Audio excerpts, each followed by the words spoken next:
और अगर corona virus अपनी पीक पर होगा तो भला लॉकडाउन किस तरीके से होगा या कितना लंबा खिंच जाएगा, सोच कर देखिए। ये एक बहुत बड़ा सवाल है। बहुत से वैज्ञानिक इसी सवाल के उत्तर को ढूंढने में लगे हैं। अमेरिका की द बॉस्टन कंसल्टिंग ग्रुप यानी कि BCG ने द जॉन हॉपकिंस यूनिवर्सिटी के डेटा के आधार पर दुनिया के 20 देशों का कोरोना चार्ट तैयार किया है। इस चार्ट के मुताबिक चीन को छोड़कर बाकी देशों में जुलाई से पहले लॉकडाउन खोलना संभव नहीं है, लेकिन अगर लॉकडाउन हटा दिया जाता है, चाहे किन्हीं भी वजहों से हो, हालात बेकाबू हो सकते हैं। तब बॉस्टन कंसल्टिंग ग्रुप के हिसाब से ऐसा अनुमान लगाया जा रहा है कि भारत में लॉकडाउन सितंबर तक खोलना ही सेफ हो सकता है, लेकिन अगर उसके पहले लॉकडाउन हटा दिया जाता है तो भारत की मेडिकल व्यवस्था को देखते हुए कोरोना के मरीजों की भारी वृद्धि हो सकती है। BCG ने ये रिपोर्ट अब तक के हालातों को देखते हुए बनाए और इसी रिपोर्ट के आधार पर कहा जा रहा है कि लॉकडाउन अगर सितंबर से पहले खोला गया तो भारी तबाही हो सकती है भारत पे। BCG की इस रिपोर्ट में हर देश के आंकड़े हैं, कौन से देश में कब कोरोना मरीज पाया जाएगा, कब उस देश में सबसे ज्यादा मरीज संक्रमित होने वाले हैं, और इसी डाटा के आधार पर सारे अनुमान लगाए जा रहे हैं।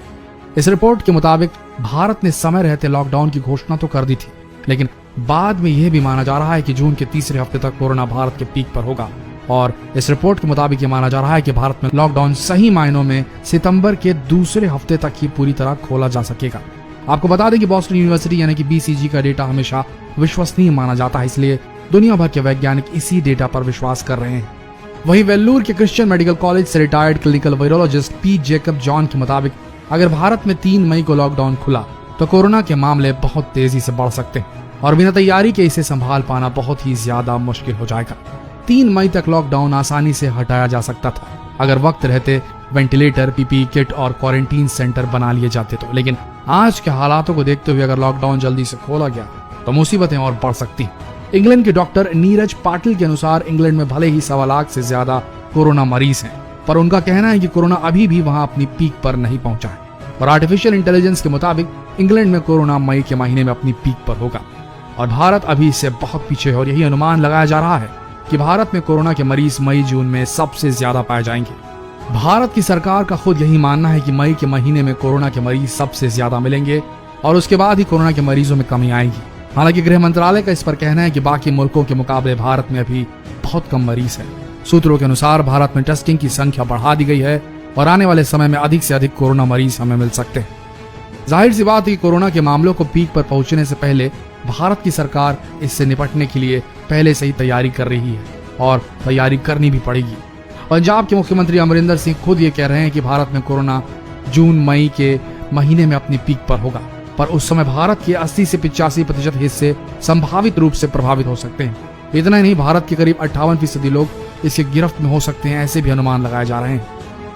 वहीं गर्मी और कोरोना के कनेक्शन को लेकर भी बहुत सारी बातें सामने आ रही हैं, यानी कि गर्मी आने पर कोरोना का संक्रमण कम हो सकता है, मगर एक्सपर्ट्स का मानना है कि आंख बंद कर लेने से खतरा टलने वाला नहीं, क्योंकि ऐसी उम्मीद कम है। दुनिया के कुछ ऐसे देश हैं जहां कोरोना ने तबाही मचाई है, जहां जनवरी से अप्रैल तक बहुत गर्मी पड़ती है। वेल्लूर के क्रिश्चियन मेडिकल कॉलेज के रिटायर्ड वीडियोलॉजिस्ट जैकब जॉनसन के मुताबिक ऐसी कोई उम्मीद नहीं है, लेकिन अगर ऐसा हुआ भी तो सर्दी आते आते कोरोना वायरस फिर से वापस आ जाएगा, यानी कि कुल मिलाकर गर्मी उतनी ज्यादा इफेक्टिव तो नहीं होगी। दुनिया के कई वैज्ञानिक ये मान रहे हैं कि भारत में कोरोना को पूरी तरीके से खत्म होने में 2020 का पूरा साल गुजर जाएगा।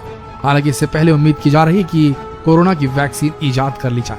जानकारों का कहना है कि देश को वेंटिलेटर से ज्यादा PPE किट की जरूरत है, क्योंकि इसकी कमी के कारण मेडिकल स्टाफ धीरे धीरे संक्रमित होते जा रहे हैं। इससे पहली समस्या ये आएगी कि हमारे मेडिकल स्टाफ ऐसे मरीजों को देखने से पीछे हटने लगेंगे, और दूसरी समस्या ये आएगी कि मरीजों को देखने के लिए डॉक्टर्स की कमी ही नहीं होगी, बल्कि अगर डॉक्टर संक्रमित हो गए या मेडिकल स्टाफ संक्रमित हो गया तो वो जितने पेशेंट्स देखेगा उन सबको भी संक्रमित कर सकता है, और फिर वो बाहर जाकर कम्युनिटी में जाकर, समुदाय में जाकर और भी ज्यादा इन्फेक्शन फैला सकते हैं और ये बहुत घातक हो जाएगा। इसीलिए वेंटिलेटर से ज्यादा हमारे देश को पर्सनल प्रोटेक्टिव इक्विपमेंट PPEs की जरूरत है, जो डॉक्टर्स, नर्सेज और सारे मेडिकल स्टाफ के लिए बहुत जरूरी है, अन्यथा वो ही संक्रमित हो जाएंगे और कम्युनिटी लेवल तक के पहुंच जाएगा भारत में संक्रमण।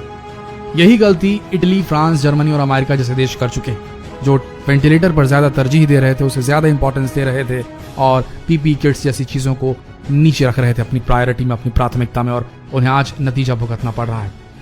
आज के हालातों में 2 तरह के एक्सपर्ट्स अपनी राय दे रहे हैं। एक ग्रुप एक्सपर्ट्स का यह कहता है कि लॉकडाउन बहुत जरूरी है और इसे 3 मई के बाद भी एक्सटेंड करना चाहिए।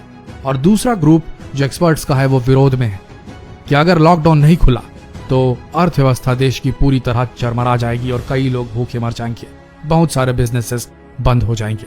आपका क्या मानना है? कौन सा लॉकडाउन प्लान आप सजेस्ट करना चाहेंगे प्रधानमंत्री मोदी जी को? कमेंट सेक्शन में डिटेल में लिखकर जरूर बताएं और जितना हो सके ये सवाल सभी से पूछें। इस वीडियो को शेयर कर फेसबुक पर, व्हाट्सएप पर, जहां कहीं भी शेयर करना चाहें इस वीडियो को शेयर करें और इस सवाल का जवाब ढूंढने की कोशिश करें। मिलते हैं अगले वीडियो में, तब तक के लिए बने रहिए हमारे साथ लेटेस्ट अपडेट्स के लिए। धन्यवाद।